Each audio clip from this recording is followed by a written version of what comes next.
अस्सलाम वालेकुम रहमतुल्लाहि व बरकातुहू।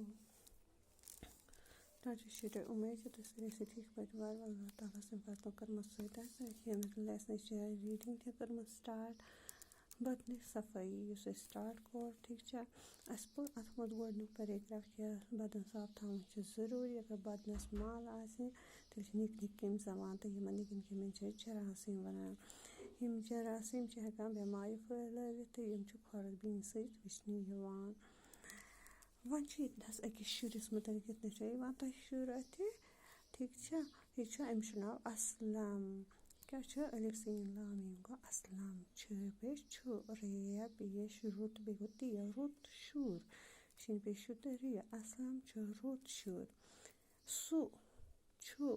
बदन साफ थावान असलम सुली निंद्र वथान अथ बुत छलान तो स्रान करान के पिक्चर मन हावित बुरश दंद साफ करान के पिक्चर हावित कुनि कुनि दह मिसवाक ते करान मस्तस तेल मथान तो कंगू दिवान यानी कि कोम करान हेयर्सन प्रेथ हफ्ते नम कासान यानी कि नेल्स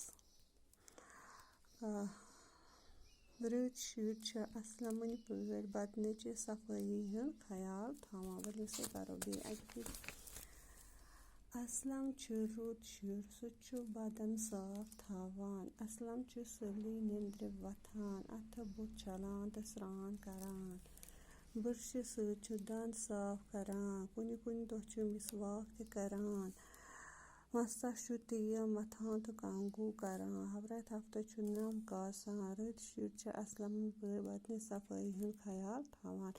तो बचो उम्मीद तुम तु करो असलम पे सुल वतन कोशिश स्रान दह कर कोशिश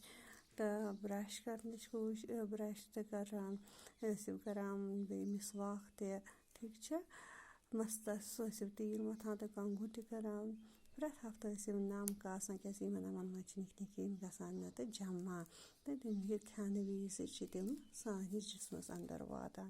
यम बेमार पेनो खतरा गसान रत यम रुत शुर अकल असल शुर